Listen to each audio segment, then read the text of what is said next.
Você já ouviu aqui mesmo falar de matemática pura e aplicada. São dois conceitos, não se envergonhem, difíceis da gente separar bem. Eu daria um exemplo bastante vulgar. Por exemplo, a geometria, até Pitágoras, era pura aplicação. A gente conhecia um fato, aplicava para medir, para desenhar, para construir. Era matemática aplicada. A partir de Pitágoras, e teve seu ápice em Euclides, o homem passou a fazer matemática pela matemática. Construiu um arcabouço intelectual, construiu um modelo, matemática pura. Será que eu poderia fazer a mesma divisão com as artes? Vou tentar algo semelhante. Eu diria que o cinema e o teatro são artes puramente representativas. Já nas artes plásticas, a escultura e a pintura, ora são figurativas, mas quando são abstratas, ainda assim estão representando algo. Já na música, há uma pequena diferença. Vamos tomar Vivaldi, A Primavera. É uma bela música. Mas se ele chamasse aquela música de Sorriso de Criança, eu também aceitaria do mesmo modo. O som não representa o olho, a criança ou a primavera. Ela suscita sentimentos. É desta arte dita pura que vamos falar hoje. E como ela mexeu com os povos de diferentes culturas em diferentes épocas. Dividiu-se o espectro sonoro de maneira diferente. Fez-se música árabe, música grega, música contemporânea, música antiga. Fez-se música, tratou-se do seu objeto primordial, o som.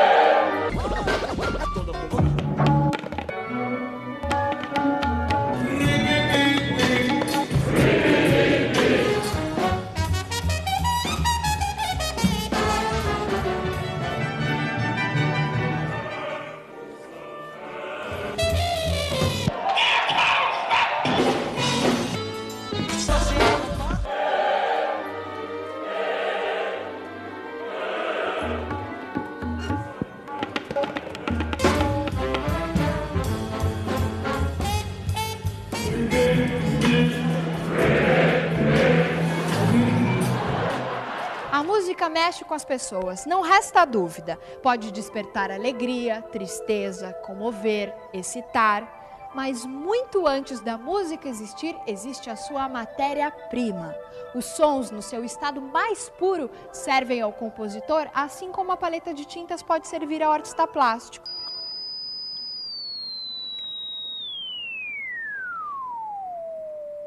Com a invenção de modernos aparelhos analisadores de frequência, tornou-se possível comprovar matematicamente o que por intuição já se sabia desde os tempos remotos. O ouvido humano percebe os sons e transmite ao cérebro informações que serão processadas e entendidas. O som captado pelo ouvido humano ganha sentido quando ele chega no cérebro. O que a gente chama de som é resultado de oscilações muito rápidas que acontecem no ar que está em volta da gente, né? Essas oscilações se dão na forma de compressão e rarefação do ar, ou seja, as moléculas do ar se comprimem e se rarefazem muito rapidamente, e o ouvido capta esse movimento. Quando ele se movimenta para frente, ele cria uma zona de compressão do ar. Quando ele se movimenta para trás, ele cria uma zona de rarefação do ar. Então aqui a gente teria uma representação dessas zonas de compressão, rarefação, que a gente pode representar como uma onda que vai se propagando. Quando ela está positiva, ela representa a compressão. Quando ela está negativa, ela representa a rarefação do ar. As notas musicais, na verdade, são variações da frequência de oscilação. Por natureza, os sons podem ser curtos ou longos, graves ou agudos, fortes ou fracos,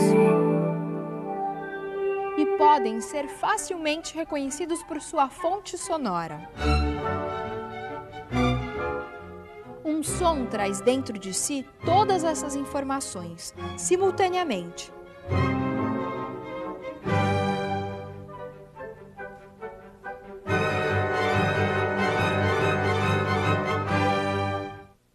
exemplo, se alguém emitir um som que tem uma determinada frequência de vibração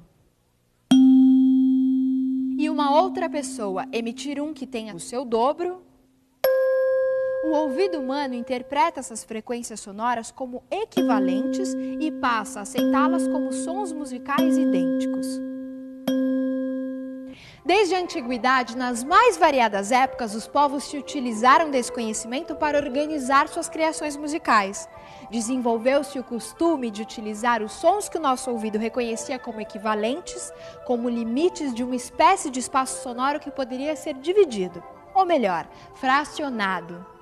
Uma maneira bastante comum de fracionar esse espaço entre dois sons equivalentes, Dó e Dó, por exemplo, é em 7 partes. Por gerar 7 notas, criou-se a denominação oitava para este ciclo, já que o oitavo som passa a ser considerado o primeiro do espaço equivalente, dando a impressão de voltar ao início e, assim, virtualmente, até o infinito. Em lugares onde certas tradições milenares ainda são mantidas, podemos ir buscar mais informações sobre as variadas maneiras de organizar os sons com o propósito de fazer música.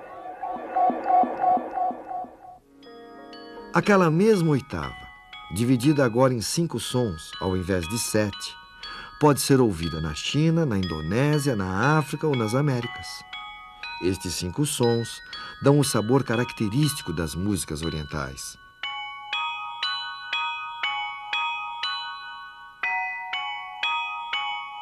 E também do blues americano.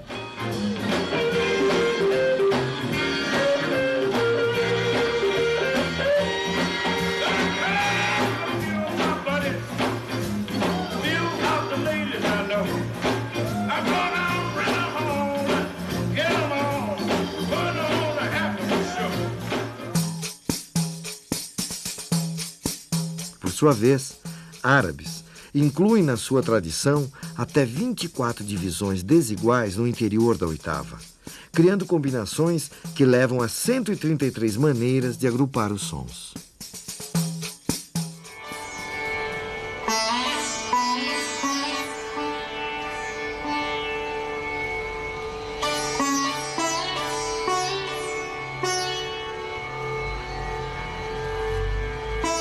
O sistema musical do norte da Índia tem 22 notas.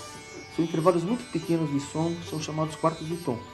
E no sul da Índia eles têm 28 intervalos.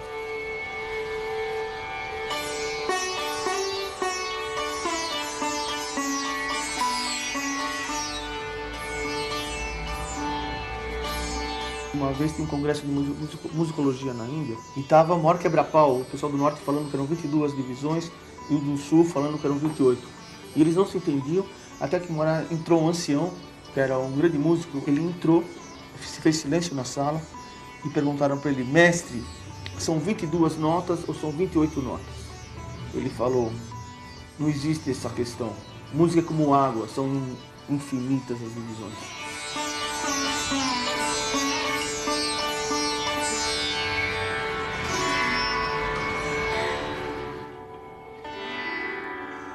A música clássica indiana tem 10 escalas básicas que se subdividem em 64 e depois existe uma análise combinatória entre elas. Então é difícil você não cair numa sequência sonora de sons que não esteja mapeado na música clássica indiana. É muito estranho, é um sistema assim muito amplo e é totalmente matemático nesse sentido. Que isso, na verdade, você fica manipulando, você fica improvisando em cima de equações numéricas. Você faz uma análise combinatória, é um jogo. Imagina, com essas 7 notas, você está com as 7 notas, você fica brincando com elas.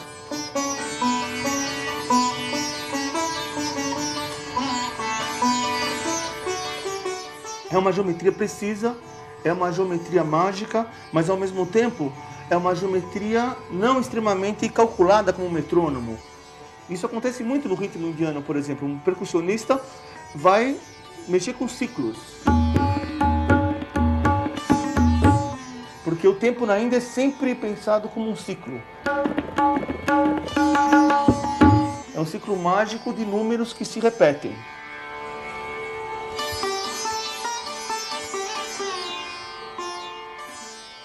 ritmo eu acho que é uma coisa inata no homem, né? Ele já nasce com um metrônomo dentro do peito, como dizia Villa-Lobos, que é o próprio coração, né? E a respiração.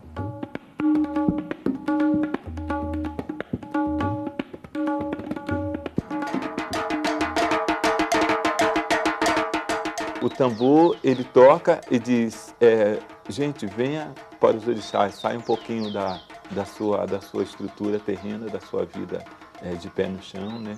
E venha para um outro espaço, para serem outras coisas, para perceberem outras coisas, para terem outras percepções.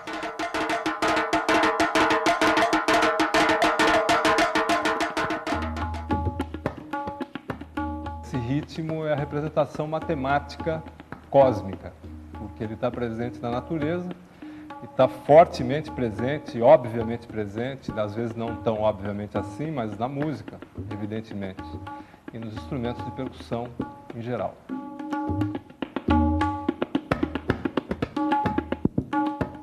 A música, ela leva ao êxtase, né? Sempre vai levar ao êxtase, né? Sempre você vai ouvir a música, cada um tem um jeitão de receber esse êxtase, né? Chama para a linguagem mesmo de dentro para fora, né? É tirar alguma coisa de dentro e pôr para fora, né? Pôr para fora é uma energia que você tem dentro de você mesmo, né? E o tambor ajuda esse movimento, né?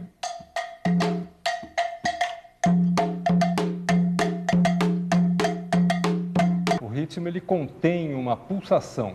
Se ele contém uma pulsação, ele contém um metro, né? Esse metro é passível de ser subdividido.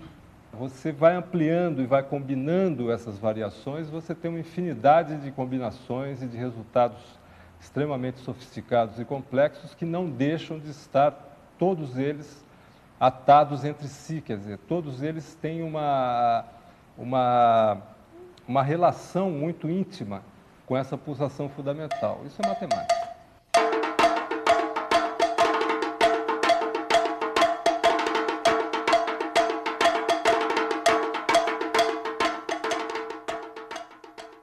Vamos continuar nossa viagem através dos tempos e descobrir que durante muitos séculos, e mesmo nos dias atuais, a música continua servindo como uma espécie de ponte entre o céu e a terra.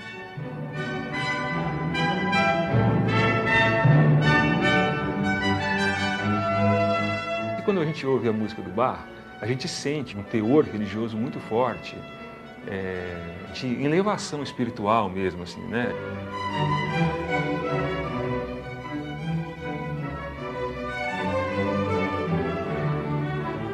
E, ao analisar a música dele, você também vê um amor tão grande à pesquisa musical, matemática, quase científica, entende? Que só se fosse uma busca pela perfeição, né? Atingir Deus por uma perfeição.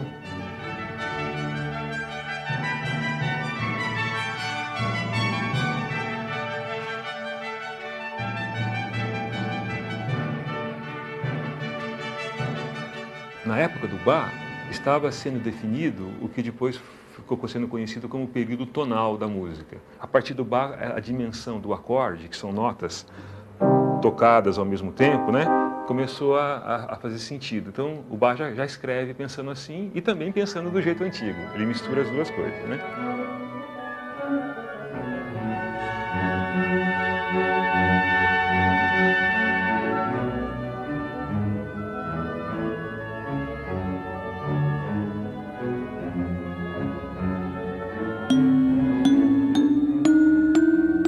O temperamento consistia em dividir a oitava em 12 porções de tamanho idêntico. Afinando os instrumentos dessa maneira, qualquer melodia poderia ser transposta para outros lugares do teclado. E a reconheceríamos como sendo a mesma música, mas em tons diferentes. Esse intervalo pode ser dividido de várias maneiras, né? Os hindus dividem, sei lá, mais do que 12, os chineses gostam da divisão em 5, né? Então os ocidentais acharam uma maneira exata, né? Bem a nossa cara ocidental, de dividir esse intervalo em 12 frações iguais, né? Isso foi chamado de temperamento, porque é um temperamento em relação à natureza. Imagina que você pega um tubo, assopra esse tubo, né? Sai uma nota bem grave. Aí você assopra de novo, sai outra nota, que vai ser a oitava da primeira. Aí assopra de novo, sai outra, que é a quinta da segunda. E se você conseguisse tirar uma série de sons, que é chamada série harmônica, né? Só soprando esse tubo, não dariam essas notas aqui. Entende? Quer dizer, a natureza, os sons, da maneira como eles estão na natureza, não é a maneira como está no teclado dos instrumentos ocidentais. Essa maneira é chamada de maneira temperada.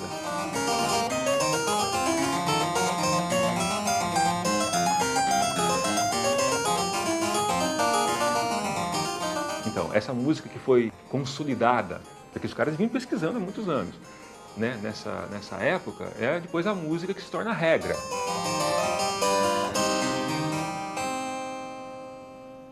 E o Bach, para demonstrar e para estudar isso, ele falou assim, 12 notas, então eu posso fazer 12 músicas em 12 tons diferentes, tanto no modo maior quanto no modo menor. Então ele escreveu Cravo Bem Temperado, com 24 tons, né? Dó maior, Dó menor, Dó sustenido maior, Dó sustenido menor, Ré maior, Ré menor. E depois escreveu de novo um outro volume com mais 24, quer dizer, 48 peças. Quer dizer, ele estava estudando, entendeu? Assim, eu vejo o Bach, não sou só eu que vejo, né? Muita gente vê como um grande pesquisador da linguagem musical, dos aspectos musicais e matemáticos da linguagem, né?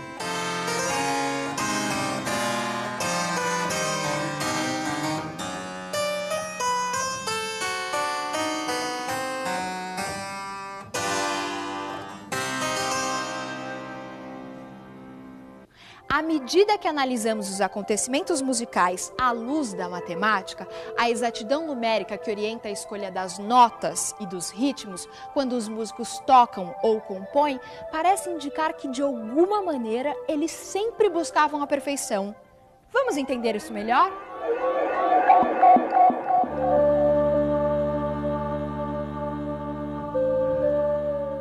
O filósofo e matemático Pitágoras realizou a primeira experiência registrada na história da ciência. Pitágoras construiu um instrumento composto por uma única corda estendida, que poderia ser pressionada em lugares calculados, e assim geravam sons que mantinham relações aritméticas. Para entender isso melhor, observe a sequência: 1, 2, 3, 4, 5, 6, 7. E perceba que cada número é obtido acrescentando 1 ao número anterior. Mas as notas obtidas à maneira pitagórica, geradas por relações aritméticas, produzem a cada oitava não as mesmas notas da primeira, mas outras, sutilmente desiguais. Essa diferença faz com que cada novo conjunto de notas seja diferente do primeiro. Se pensarmos em um esquema para representar esse fenômeno sonoro, as escalas pitagóricas geram não um círculo, mas sim uma espiral de notas.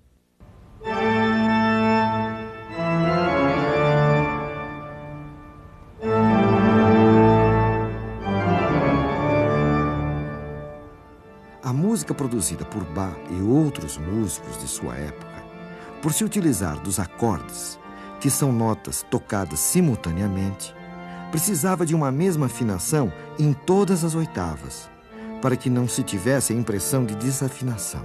Para isso, os músicos como Bach e, posteriormente, os inventores do piano, optaram por dividir a escala não de maneira aritmética, mas sim geométrica ou logarítmica. Na prática, a nova escala divide a pequena diferença existente entre, por exemplo, o Dó de uma oitava e o Dó da seguinte, entre todas as notas da escala. A escala temperada, dessa maneira, altera sutilmente todas as notas, criando sons não naturais. Gera, porém, uma escala circular, em que o fim de uma oitava coincide com o início da outra, e assim é mais adequada à música da época de Bach. Essa nova maneira de afinar os instrumentos e de organizar a escolha das notas só se tornou possível através de uma nova maneira de fazer cálculos. Os logaritmos foram criados por John Napier em 1614 e são um modo de fazer cálculos. essa sequência de números 0, 1, 2, 3, 4, 5 e assim por diante é uma sequência aritmética, pois cada número é obtido acrescentando-se 1 ao anterior. Já uma sequência geométrica como 1, 2, 4, 8, 16, 32, 64 é obtida multiplicando-se por 2. Pois bem, os logaritmos nasceram quando buscamos encontrar uma relação entre essas duas sequências numéricas. Perceba que uma sequência geométrica pode ser escrita da seguinte maneira. 2 é 2 mesmo, ou 2 vezes 1, ou ainda 2 elevado a 1. 4 é 2 vezes 2, ou 2 elevado a 2. 8 é 2 vezes 2 vezes 2, ou 2 elevado a 3. Perceba que agora a sequência geométrica é formada por uma base, nesse caso o 2, e os expoentes formam uma sequência aritmética. Os logaritmos são uma maneira de associar essas duas sequências. Noutras palavras, as 12 notas da chamada escala temperada ou cromática correspondem aos logaritmos de base 2. 2 elevado a 0, 2 elevado a 1 sobre 12, 2 elevado a 2 sobre 12 e assim por diante. Ao adotar o temperamento, temos uma escala circular. O resultado é que agora a espiral fechava e por mais que o compositor passeasse pelas 88 teclas de um cravo ou posteriormente de um piano, o tom ficava preservado, ao mesmo tempo que ganhava possibilidades de nuances emotivas quase inesgotáveis. A forma da cauda do piano, assim como os tubos de um grande órgão, tem o desenho de uma escala logarítmica. Se você vai dar aula de logaritmo, jovem professor ou professora, peça um pequeno tocador de CD, bote uma música de Bach, ou mesmo traga um menino com violão, ou se a escola puder, vá ao salão onde há um piano, e mande alguém tocar Bach. Ao ouvir, ele vai estar preparado para entender a ideia de logaritmo. Pois tocar Bach nada mais é do que dedilhar sobre logaritmos.